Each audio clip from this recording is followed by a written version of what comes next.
জানাবো এখনকার বিশেষ বিশেষ সংবাদ। রং খেলুন, রংবাজি করবেন না, দলের প্রচারে তৃণমূলকে বার্তা প্রাক্তনী তাপসের। মানুষের পাশে দাঁড়াতে পেরে খুশি, দোল উদযাপনের মাঝেই জনসংযোগে রাজমাতা অমৃতা।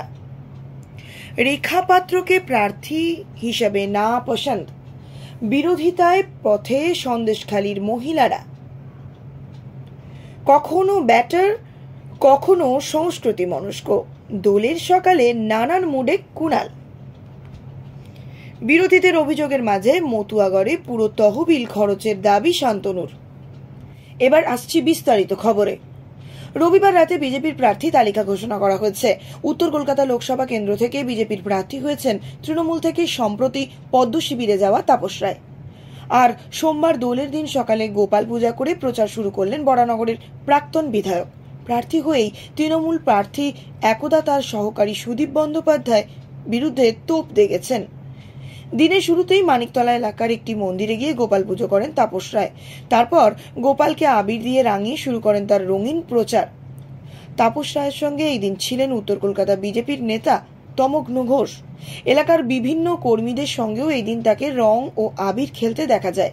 রং মেখে এই দিন রঙিন প্রচার শুরু করেন তাপস রায়। মানিকতলার বিভিন্ন পাড়ায় পাড়ায় ঘুরে জনসংযোগ করতে দেখা যায় তাকে। এরপর লেবুতলা পার্কে এই দিন দুপুরে বসন্ত উৎসবেও অংশ নেন তিনি। এই অনুষ্ঠানের আয়োজক ছিলেন বিজেপি কাউন্সিলর সজল ঘোষ। তবে তাপস রায় এদিন প্রচারের শুরুতেই তৃণমূলকে কড়া ভাষায় জানিয়ে দিয়েছেন। তিনি বলেন, রং খেলুন, যার যেটা পছন্দ সেই রং খেলুন, তবে রংবাজি করবেন না, মানুষ সেটা বরদাস্ত করবে না।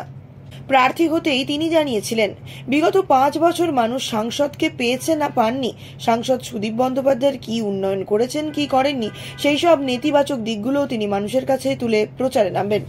সাধারণ থেকে নেতা মন্ত্রী বসন্ত উৎসবে মেতে উঠেছেন সকলেই। দলীয় কর্মীদের সঙ্গে রং খেলায় মাতলেন সদ্য বিজেপিতে যোগ দেওয়া তথা কৃষ্ণনগরের বিজেপি প্রার্থী রানীমা অমৃতা রায়।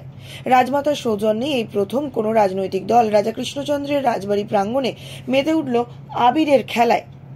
কৃষ্ণনগর কেন্দ্রের বিজেপি প্রার্থী রাজবধূ অমৃতা রায় এই দিন বলেন, মানুষের পাশে দাঁড়ানোর একটা জায়গা খুঁজছিলাম, সেই জায়গা পেয়ে গিয়েছি। এই কেন্দ্রেই শাসক দল তৃণমূলের হয়ে লোকসভা নির্বাচনে প্রতিদ্বন্দ্বিতা করছেন মহুয়া মৈত্র।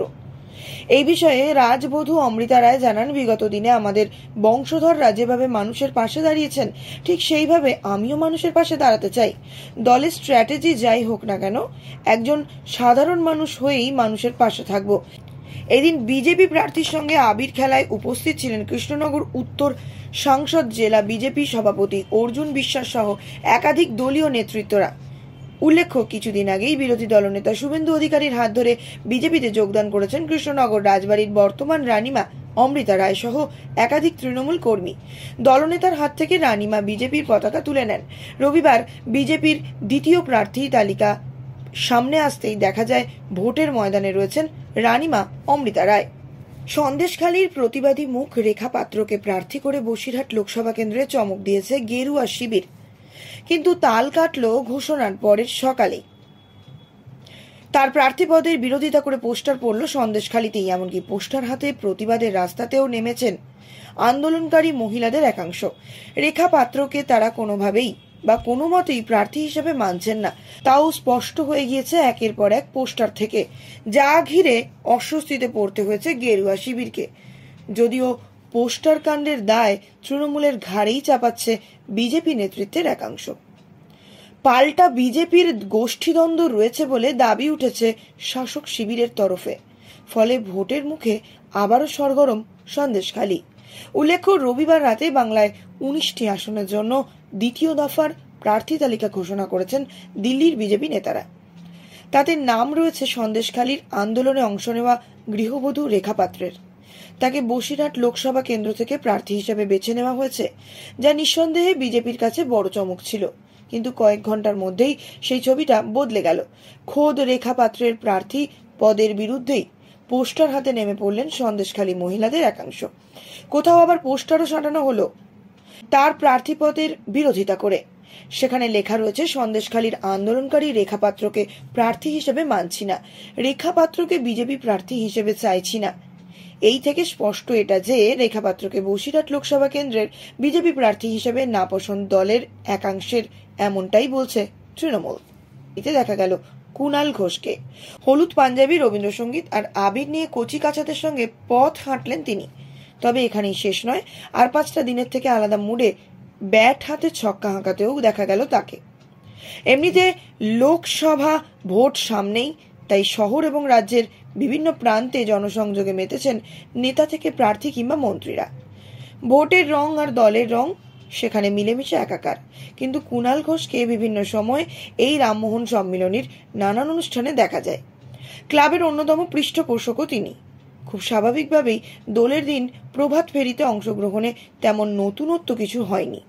তবে ছুটির মেজাজে যেভাবে ব্যাট হাতে তাকে পাওয়া গেল সেটা অবশ্যই নতুন। 2015 সালের আগে মতুয়াগড়ে আধিপত্য ছিল তৃণমূলের। সেই সময় সাংসদ ছিলেন ঠাকুরবাড়ির সদস্য কপিল কৃষ্ণ ঠাকুর। তার ভাই মঞ্জুল কৃষ্ণ ঠাকুর গাইঘাটা বিধানসভা থেকে তৃণমূল টিকিটে জয়ী হন এবং রাজ্য সরকারের উদ্বাস্তু দপ্তরের মন্ত্রিত্ব পান। পরে তার হাত ধরেই ঠাকুরবাড়িতে বিজেপির প্রবেশ। 2015 সালে বনগাঁ লোকসভার উপনির্বাচনের আগে হঠাৎ মন্ত্রিত্ব ছাড়েন মঞ্জুল। দিন কয়েকের মধ্যে যোগদান করেন বিজেপিতে। উপনির্বাচনে মঞ্জুলের বড় ছেলে সুব্রত ঠাকুরকে প্রার্থী করে বিজেপি। প্রয়াত কপিল কৃষ্ণ ঠাকুরের স্ত্রী মমতা বালা ঠাকুর তৃণমূলের প্রার্থী হন। তখন শান্তনু ঠাকুর অস্ট্রেলিয়ায় থাকতেন। রাজনীতিতে তার অভিষেক হয়নি। উপনির্বাচন জেঠিমার কাছে হেরে অস্ট্রেলিয়ায় চলে যান সুব্রত। মঞ্জুল কৃষ্ণ ঠাকুরের হাত ধরে বিজেপি মতুয়াবাড়িতে প্রবেশ করলেও 2019 সালের লোকসভা নির্বাচনে মমতা বালা ঠাকুরকে হারিয়ে প্রথমবার সাংসদ হন শান্তনু ঠাকুর। 2 বছর পর তিনি জায়গা পান প্রধানমন্ত্রী নরেন্দ্র মোদীর মন্ত্রী পরিষদেও। শান্তনুর সাংসদ হওয়ার পর পেরিয়ে গিয়েছে প্রায় 5 বছর। চলে গিয়েছে আরও একটা লোকসভা নির্বাচন।